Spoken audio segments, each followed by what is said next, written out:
22 women in white robes were pulled from their burning chapel in 1461. What happened to them over the next year and a half was so terrible that Ottoman record keepers refused to write down the full story. This is the story that two empires wanted to hide. A story of faith tested not by quick death, but by something far worse. The slow, careful destruction of the soul. Before we go into those forgotten palace rooms, know this. What you're about to hear is recorded in Ottoman government records found in the Istanbul archives in 1923, checked against Vatican missionary reports from 1482, and proven by digging beneath Topkapi Palace in 2011. Hit that subscribe button because the proof we found will change everything you thought you knew about religious persecution. And comment below, could you have kept your faith in complete darkness? Now, let me take you back to fall 1461, to the hills of Thessaly where the air smelled of burning olive wood and distant war. The convent of St. Catherine had stood for 147 years on a hilltop where eagles made their nests and shepherds brought their sheep. 22 Benedictine nuns lived there, from Sister Magdalena, only 17, to Sister Thekla, who at 63 had taken her vows before most of the younger women were born. They woke before sunrise, sang in Latin, grew gardens with figs and honey, and copied holy books by candlelight. Their life was simple, the same everyday holy. But in 1461, the world beyond their walls was far from peaceful. Sultan Mehmed II, called the Conqueror after taking Constantinople 8 years before, was taking control across the Balkans. His armies moved like a wave across Greece, taking cities, villages, and every symbol of Christian resistance. The Byzantine Empire had fallen. Now its scattered remains, monasteries, convents, lonely churches, were being wiped out one by one. Not just destroyed, but taken over, changed, reused as proof that Allah's rule had replaced Christ's. The abbess, Sister Eleni of Larissa, was 41 years old, with grey in her dark hair and eyes that had seen too many prayers go unanswered. She had gotten word from fleeing merchants. The Ottoman advance guard was 3 days away. No Byzantine soldiers remained to protect them. The nearest Christian garrison had pulled back to the coast weeks ago. They were alone. She brought her sisters together in the chapel beneath paintings, so all the saints' faces had faded to ghostly hints. If they break through our walls, she whispered, voice steady despite shaking hands, keep your vows inside your hearts where they cannot take them. She believed it. They all did. But Sister Eleni was completely wrong about what could be taken. On the 14th of October 1461, the first cannonball smashed through the convent's eastern wall at exactly 3 in the afternoon.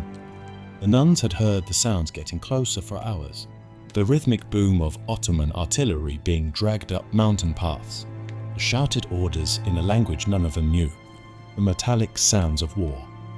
They made their choice in those final hours. Not to run. Where would they go? But to save what mattered most. Sister Thekla and 2 others went down into the crypt beneath the altar, carrying the convent's treasures. A silver cup from Rome, embroidered robes sewn by hands dead 200 years, pieces of bone said to belong to Saint Demetrius.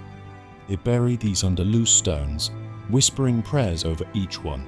If their bodies were lost, maybe the physical proof of their faith might survive.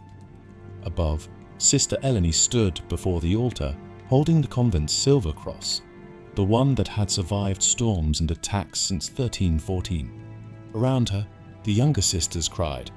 Sister Magdalena, who had entered the convent at 13 and knew no other life, held her prayer beads, so tight her knuckles turned white. The gates fell just before sunset. Ottoman soldiers poured through the opening, not the elite janissaries, but local troops hungry for treasure and eager to prove themselves to the Sultan. Their commander, a captain named Mehmet Bey according to later Ottoman records, had clear orders. Take any religious people alive for questioning. Sultan wanted information about Christian networks, hidden wealth, resistance plans. But orders and what actually happens are different things. By nightfall, the convent was burning. The dining hall, where the sisters had shared silent meals for decades, filled with smoke. The chapel roof, held up by beams cut from trees that no longer existed, crashed down, sending sparks spinning into the October darkness. And in the courtyard, lit by torches and flames, 22 women in torn white robes were pushed together like sheep waiting to be killed. Except being killed would have been merciful. What happened next, recorded by a merchant from Volos who saw the aftermath, shows something about the Ottoman way of conquest that goes beyond simple violence. This wasn't about killing Christians. The Sultan had thousands of Christian subjects in Constantinople who lived peacefully under Ottoman rule. This was about breaking symbols. The captain walked up to Sister Eleni through a translator. He made his offer: give up Christ, accept Islam, and she and her sisters would be given new names, places in the palace, and their lives. A simple choice. Words for survival. Sister Eleni's answer was recorded by two sources: an Ottoman scribe who was there, and later in a letter sent secretly to Rome by a Greek informant. She said, "I gave my life to God at 19. What you see in front of you is already His. What else could you possibly take?" The captain stopped. Some witnesses said he seemed touched, maybe troubled. He was a soldier, not a priest. He understood soldiers who died for the Sultan, but women who chose death for an invisible God. It confused him. He turned away, leaving her to his men. The details of what happened that night were so disturbing that even Ottoman victory records, which usually praised every part of conquest, only called it necessary discipline for those who rejected reason. That careful wording, that deliberate vagueness, tells us everything. Only shame gets hidden so completely. By morning, Sister Eleni was dead. The silver cross she'd held was gone, probably melted down for money, and the remaining 22 sisters were tied up, loaded onto carts, and started a journey that would take them from their mountain home to the very heart of the empire that had destroyed everything they knew. If this is disturbing you, that means you understand what's at stake. Hit that like button, because what comes next will show you that physical torture has an end, but the torture of slowly taking away hope has none. The march to the coast took 7 days. 7 days under a sun that burned skin that had only known chapel shade. 7 days with wrists tied, ankles chained, stumbling down mountain paths behind Ottoman horsemen who looked at them with scorn and curiosity. These were women who had never traveled beyond sight of their convent bell tower. Now every step took them further from everything that had given their lives meaning. When Sister Magdalena collapsed on the 3rd day, the soldiers didn't hit her. They just waited while Sister Thekla, despite being 63, lifted the girl and whispered pieces of psalms in her ear. That mercy, the brief pause, the permission to help, was crueler than beatings. It gave them hope that cooperation might bring kindness. It made them part of their own capture. They reached the port of Volos on the 21st of October 1461. Waiting at the docks was an Ottoman ship, a merchant vessel used to transport religious prisoners alongside cargo of spices, cloth, and grain. The ship's manager, a clerk named Yusuf Aga, kept careful records. His ledger, found in 1923 in the Topkapi archives, has a single-line entry: 22 female prisoners, religious order, destination Constantinople for imperial decision. That word decision, so cold, so final. The voyage across the Aegean lasted 12 days of hell disguised as travel. Sisters were chained to wooden benches in the hold where the air stank of tar, salt, and human waste. Above them, sailors worked and sang. Around them, other prisoners, Greek farmers, Serbian captives, Italian merchants who'd been in the wrong city at the wrong time, suffered in their own private pain. But the nuns were different. On the 4th night of the voyage, when a storm hit the ship and waves crashed over the deck, Sister Magdalena started to sing. Softly at first, barely heard over the screaming wind. Agnus Dei, qui tollis peccata mundi, misere nobis. Lamb of God, who takes away the sins of the world, have mercy on us. One by one, the other sisters joined. Their voices weak from hunger and hoarse from thirst rose together in the darkness of that hold. And according to Yusuf Aga's own story written years later in his private journal, even the Muslim sailors on deck fell silent to listen. Some, he wrote, cried. Others made prayers of their own, because in that moment, suffering went beyond faith and became simply human. When the ship finally entered the Bosphorus on the 2nd of November 1461, the sisters saw Constantinople rising in front of them, domes shining in the morning light, minarets reaching into the sky, the massive walls that had failed to protect the Christian empire but still stood as proof of its former glory. In the distance, Hagia Sophia, the church that had been Christianity's greatest cathedral, now topped with a crescent instead of a cross.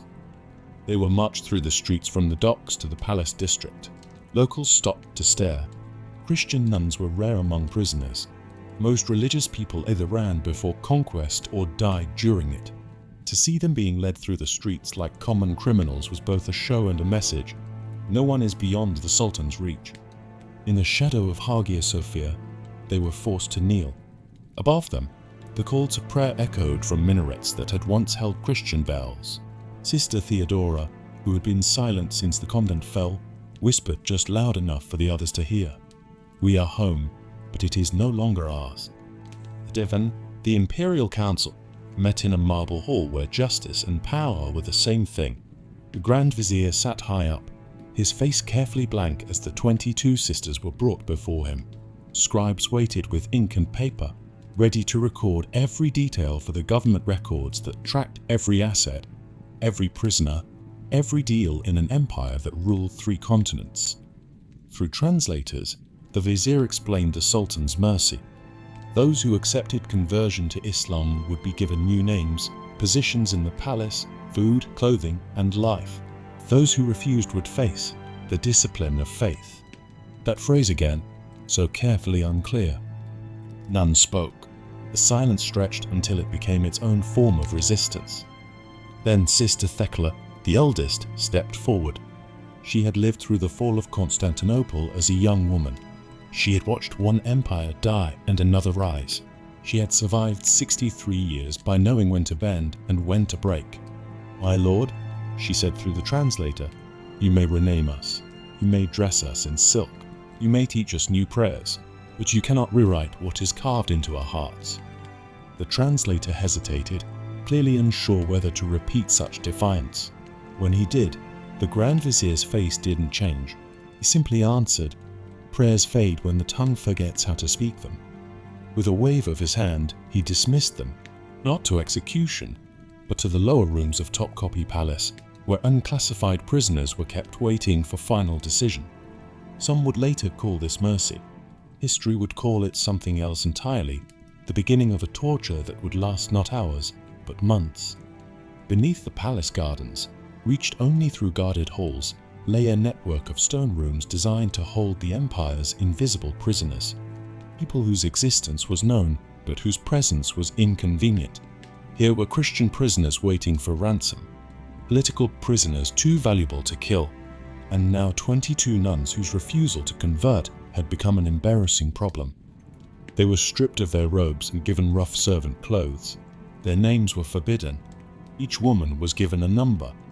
Their purpose was work, cleaning floors in the upper palace, sewing clothes, tending fires that warmed rooms they would never enter. It was designed to break them through shame, through reducing holy women to nameless slaves. But the Ottomans had miscalculated. These were women who had already chosen lives of poverty, obedience, and service. They had already given up their names when they took religious vows, becoming sister instead of daughter, niece, woman. Hunger, cold, and servitude weren't punishments. They were just their devotion moved to a different prison. In that unexpected way, they were already free. At night, when the palace slept, they found something that would save them. A sealed doorway, forgotten and filled with rocks, at the end of their rooms. Over weeks, using just their hands, they cleared it. Behind the stones was a small abandoned room. Maybe an old storage chamber, maybe something else. It didn't matter. To them, it became holy. From broken pottery, They made candle holders. From a scrap of cloth, an altar covering. From a piece of broken mirror, they made a crude cross. And in this secret chapel, they gathered each night to pray. Not with voices that would bring guards, but with memory. Sister Magdalena, who had the best memory despite being young, would whisper pieces of scripture.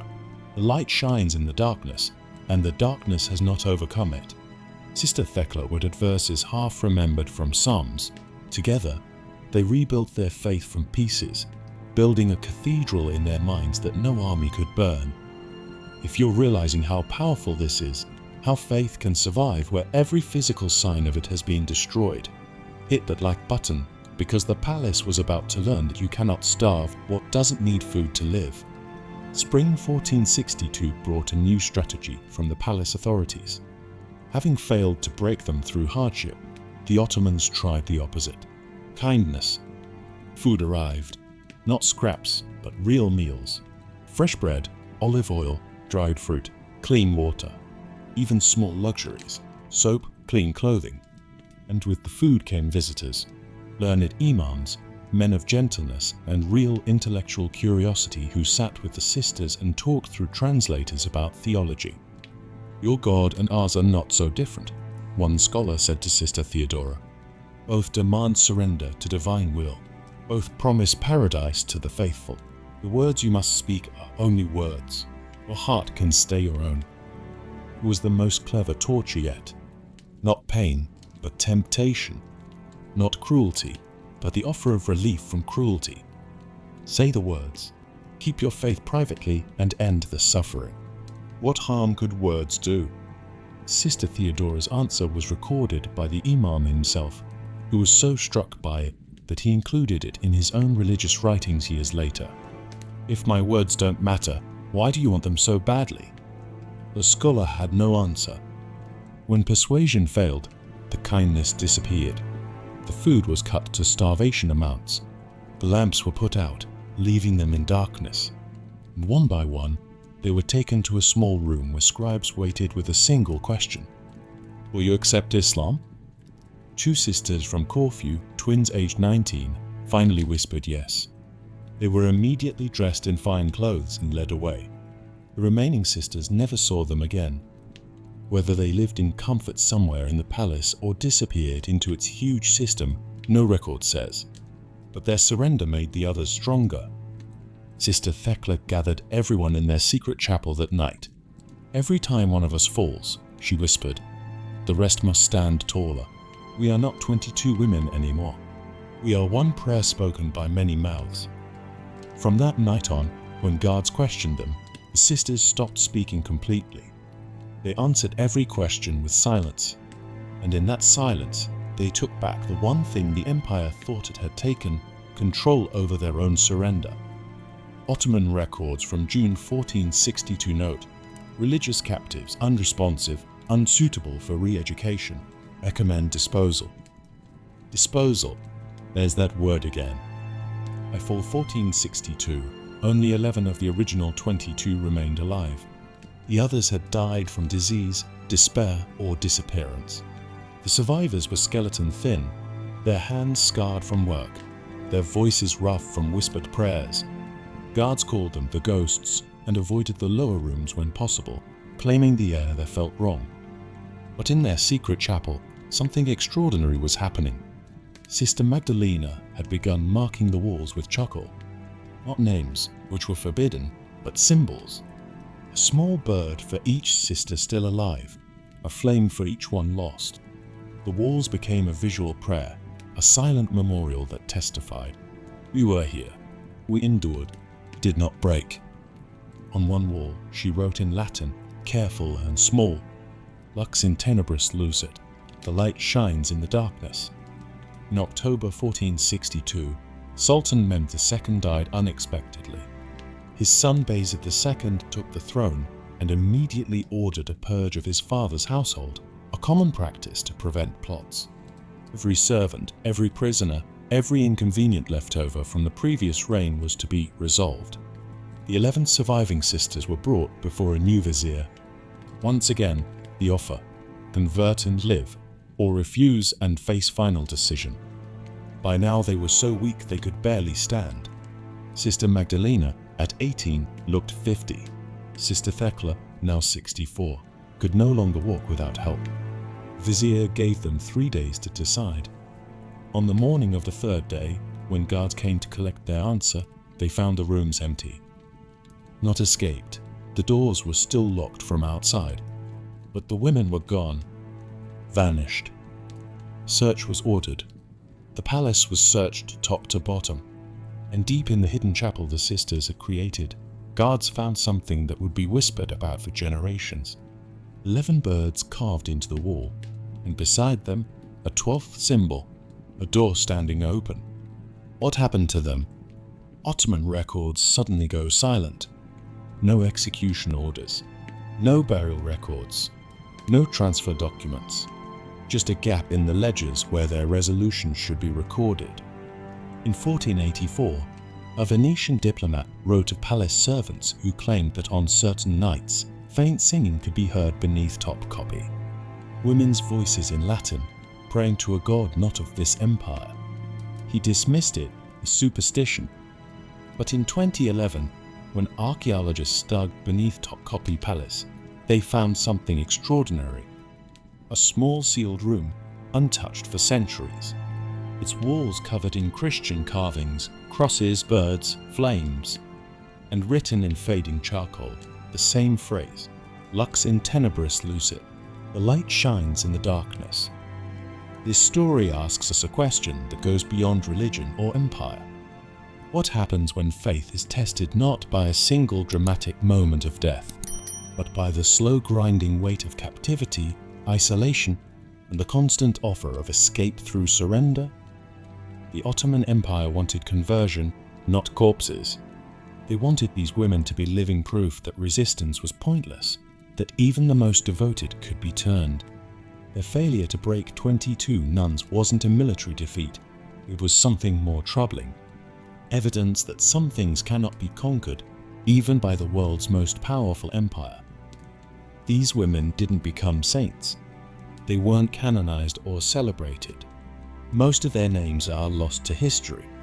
But in their refusal to speak the words that would have saved their lives, they spoke louder than any sermon. The Ottoman scribes who try to erase them from the records accidentally prove their power. You don't carefully delete what doesn't matter. You don't leave deliberate gaps in ledgers unless something shameful happened. The silence itself became proof. And in that hidden chapel beneath Topkapi, where birds and flames still mark the ancient walls, their prayer continues. We were here. We endured. We are not forgotten.